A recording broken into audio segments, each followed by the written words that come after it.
the family of the late Major General Joseph Nkaissery, Your Excellency the President of the Republic of Kenya and Commander-in-Chief of the Kenya Defense Forces,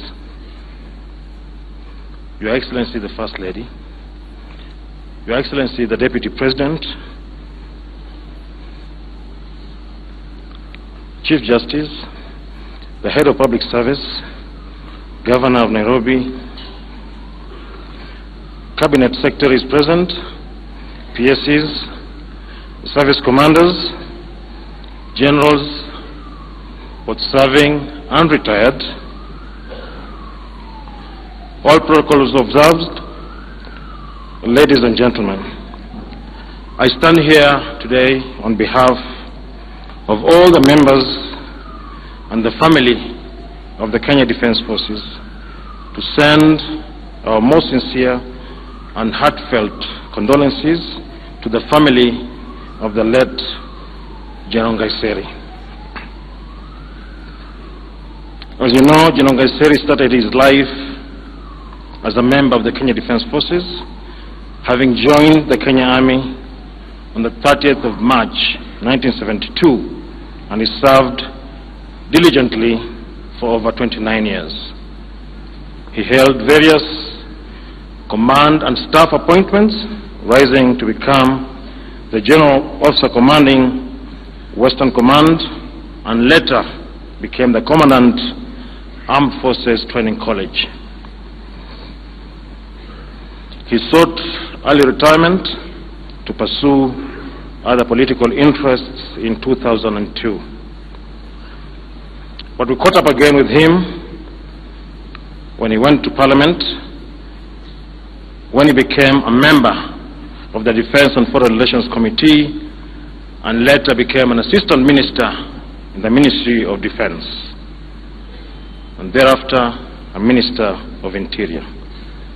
To me, General Nkaissery was a friend, and also, having been my instructor at the Armed Forces Training College, I respected him a lot,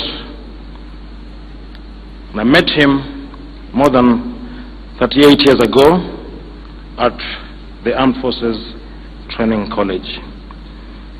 On Friday night, when I was informed by the Director General of the NIS, my friend General Kameru, about the passing on of the General, there's only one thing that came to my mind. Many years ago, when the General was training us, and we're quite a number here today, myself, the Air Force Commander General Mwathethe is here with us, General Kameru, and some others who might not be here. One who is trying to be a governor in Bomet was also a member of that class, Joyce Leboso. That might sound a bit strange, but we wish her luck.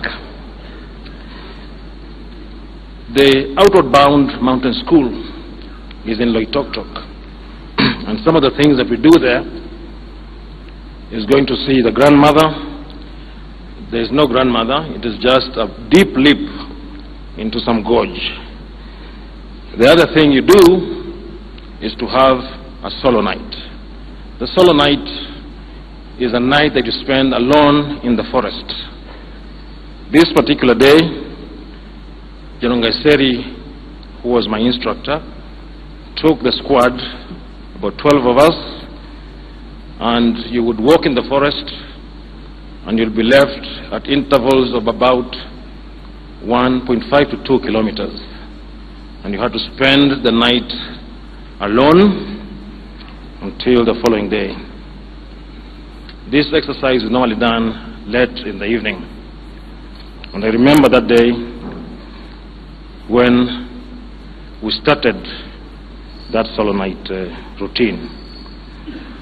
It went on for some time until we got to a place where I was told, you will good night here.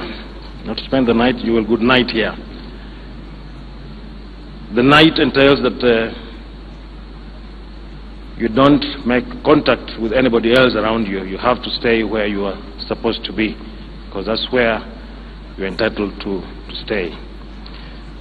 There are many rules to this night. You are given 4 matchsticks and a few other things for you to survive for the night. Because the general was very nice, he would give us the impression that maybe you can take 5 or 6 sticks of matchsticks so that you have that comfort. But the strict General Nkaissery that he was, when we got to start that exercise, he declared that the rules must be followed. Rules are rules, and they must be followed. So even the other matchsticks that we had hidden, we had to declare them, because it was total war if you are found with an extra matchstick. And we went. We stopped at a place that to me appeared like a buffalo sitting room, because it was the fresh tracks of buffalo, hot steaming dung, and I was told, you'll spend the night here. So I looked at him and I said, okay, sir.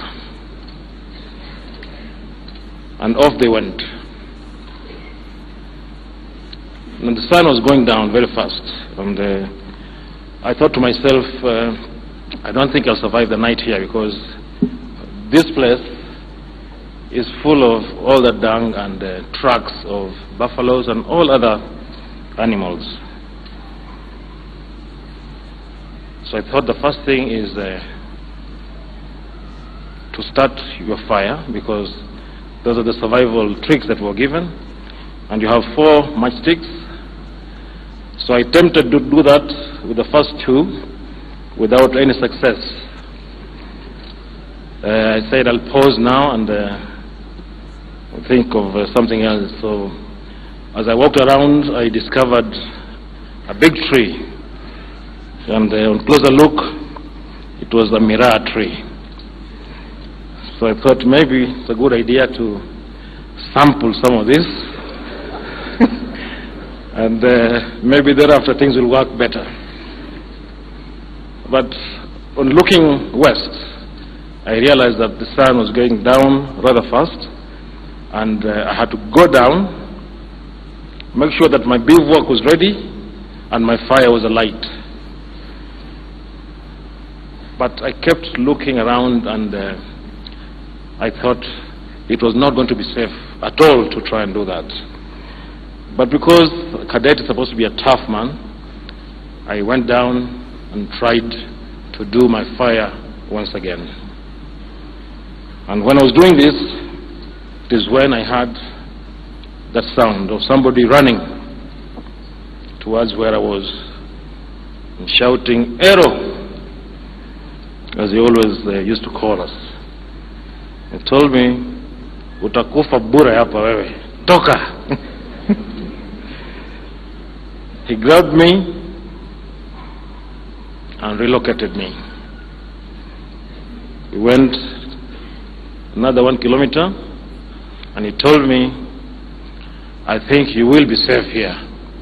That place, I was going to come and pick the bones. And that is what has been said this afternoon. The general was a tough man, but he had this very soft spot that always kept coming time and time again. He was tough, a true disciplinarian, but he had the human side that was very, very clear in him. He always was very friendly to his students, and a very, very good instructor, and a general at that. All I can say, on behalf of the Kenya Defense Forces, on my own behalf, may the Almighty God rest his soul in eternal peace. salute you, Nkaissery. Thank you.